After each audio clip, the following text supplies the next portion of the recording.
Hello, all you people of Little Faith. Welcome to the Little Faith Podcast. I'm JR, and I am in no way shy to tell you guys that I am a person of little faith. There, I said it. I'm not proud of it, but I'm not shy to tell you. And if you are too, well, that's okay, right? Because luckily, what Jesus said was that all you need is a faith of the size of a mustard seed, right? And you can move mountains with that. Fortunately, not all of us need to move mountains. Sounds like a tedious job. Anyways, today let's talk about faith, just a little. And I would like to start with a little story of mine. A while ago, a couple months ago, a friend of mine sent me a clip. This was shot on his camera, on his cell phone. It was his daughter, 18-month-old little Jazzy. Let's just call her Jazzy. That's not her real name. So Jazzy, she's beginning to learn to walk. She's not quite there yet. She's falling on her bum every now and then, quite wobbly in the feet. And in this little video, you see her sitting in the center of a tatami room. And the tatami room is in the middle of the living room. So the tatami room floor is slightly elevated by 10 centimeters, around 4 inches above the living room floor outside. All right, so there's a height difference. To put it into context, that's around half the length of your palm. All right, but to Jazzy, that's the Grand Canyon. To Jazzy, it's a totally different picture. So Jazzy starts crawling around on the tatami room floor. She's sitting on the floor. She's wiggling and wobbling. She starts sliding her little body towards the edge, and her tiny little feet start dangling from it. But she just can't touch ground. She can't make it there. And her dad, filming in the background, starts giggling, laughing, and starts encouraging her in the most funny way. The funniest way, I'm sorry. He's like, go, go, go, go, go. You can do it, Jazzy. Go, you're almost there. Don't give up. All right, just like any dad would do. And Jazzy, she turns on her stomach. She starts kicking her feet as if she's learning how to swim. And she's trying to reach the floor as hard as she can, but she just can't. And she starts wailing. Okay, bad impersonation, I know. She starts wailing, and after a few more tries, finally, eventually, she touches ground. And the video culminates with the sound of a joyful father.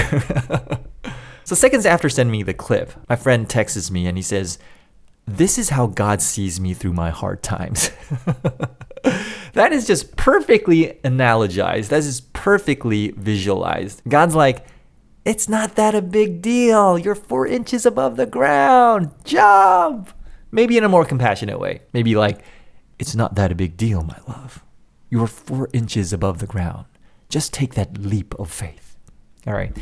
I guess we're going to need Morgan Freeman for this one. So sometimes, and most likely most of the times, when we're faced with adversities, hardships, hard times, we start dramatizing. We start over-catastrophizing, while all we need is that tiny little leap of faith, just like Jazzy did, even when 4 inches seemed to be like the Grand Canyon to her. So let's take some time to head into the Bible. There are plenty of stories in the Bible that illustrates this very well. Let's talk about King Solomon. When King Solomon ascended his father's throne, he was just a kid. He literally cried out to God saying, "I'm only a child. How am I going to rule over my father's kingdom?"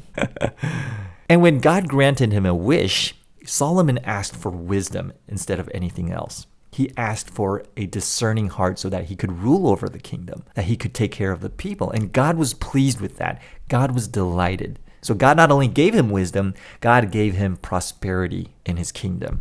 And Solomon ruled over Israel for many, many, many years. Though he kind of went awry later in his days, but good thing he came back to his senses later on. Still, all in all, he's a good king. So like Solomon, we think things are hard at times. And God knows it's hard for you. But God is asking you to rely on him. What you can't do, God can. Or should I say, what we can't do, God can. And Solomon's father, King David went through years of war before uniting Israel. He was hunted down by his rival, his predecessor, King Saul, who was jealous of and somewhat intimidated by him. And in David's own accounts, he said, "When I'm afraid, I put my trust in you," as in God. When I'm afraid, I put my trust in you. So when we only see things through our own lenses, we become like King Solomon, thinking we're too young. We become like King David, thinking we're too weak. To us, it's drama, it's catastrophe, it's Armageddon. All we see is Goliath. And by the way, if you don't know who Goliath was a giant ancient Philistine warrior who scared the sheiks out of the Israeli army. No one dared to fight him, no one but King David, at the time still a child. He was killed by David, who was a shepherd using a slingshot.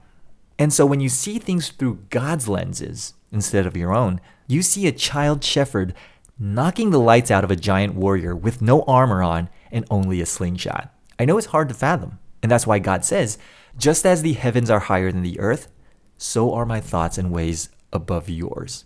That's from the Bible. Just as the heavens are higher than the earth, so are my thoughts and ways above yours. There is every good reason to entrust yourself to the Lord, even when the odds seem dire. When I quit my first job many years ago, I went through a major career shift. I was a business account manager. I told God I was tired of working 12 to 14 hours a day. It wasn't a monotonous job. I liked my job. It was challenging. But selling products like shampoo, batteries, Tide, Whisper, Pampers, don't get me wrong, those were good products. I just didn't believe I was making a huge impact in the universe. So I said to God, I'm not living the life I want. I'm not becoming the person I aspire to be. I want to change. And one night while I was listening to my favorite radio station in Taiwan, which is the only English radio station in Taiwan, by the way, out of the blue, they were hiring. They were hiring DJs. And I heard my favorite DJ, Ron Stewart, say, if you think you have a good voice, then send in your resume to ICRT. You just might be the next DJ. And I thought to myself, wow, it would be nice. It would be nice if I could have a voice in the universe. It would be nice if I could reach out to people on the airwaves and maybe, just maybe, share the gospel.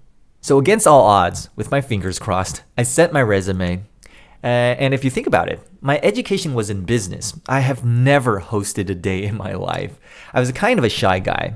Well, I would say maybe not shy, but I was definitely more on the introverted end of the spectrum. And even though I grew up in the States, but I've been back in Taiwan ever since I was 10 years old. And I've been spending the majority of my time here.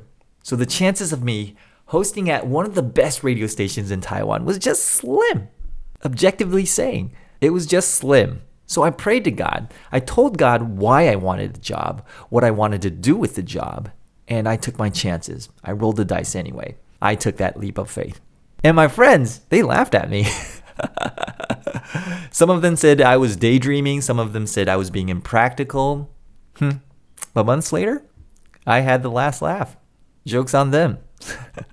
Those years in radio were one of the best times in my career, if not in my life.